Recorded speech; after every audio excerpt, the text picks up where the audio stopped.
এই সংসারে সবথেকে বোকা যদি কেউ থাকে সেটা হচ্ছে একমাত্র বড় ছেলে।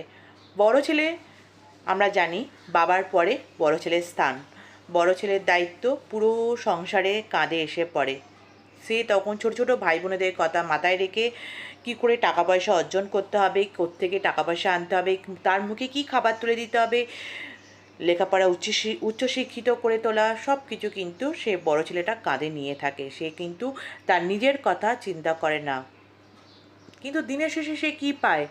দিনের শেষে সে সেই সব ভাই বোনেদের কাছ থেকে পেল তুচ্ছ তাচ্ছিল্য, ঘৃণা, গরিব দরিদ্র এইসব। এটা কি তার প্রাপ্য? এটা তার প্রাপ্য ছিল কি? না, এটা তার প্রাপ্য নয়। তোমরা কিন্তু এখন বুঝতে পারছো না, মাথার উপর যে বটবৃক্ষ ছায়াটা আমাদের আছে সেটা কিন্তু যেদিনকে চলে যাবে সেদিনকে কিন্তু বুঝতে পারবে যে আমরা কি হারালাম। তাই বলবো বন্ধুরা, যারা আমাদের বটবৃক্ষ ছায়া হয়ে মাথার উপর আছে তাদেরকে সম্মান করতে শেখো।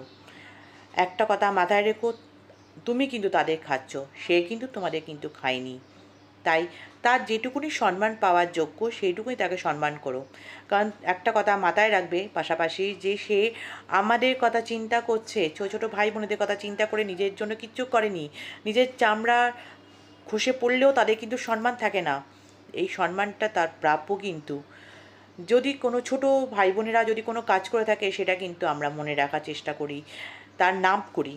কিন্তু এই নামটা কিন্তু বড় ছেলের হওয়া দরকার, কারণ বড় ছেলে বাবার পরে কিন্তু সে সংসারের দায়িত্বটা পুরো কাঁধে নিয়ে নিয়েছে। কি খাবে, কি করে দিন কাটবে, কি করে ছেলেমেয়েরা বড় হবে, কি পোশাক পরবে, সব কিছু কিন্তু সে চিন্তা ভাবনা করছে। তার জন্য কিন্তু একটু নিজের জন্য ভাবার কোনো সময় রাখেনি, অবকাশই নেই তার নিজের জন্য ভাবার। এটা কিন্তু তার প্রাপ্য নয়। দিনের শেষে যে প্রাপ্যটা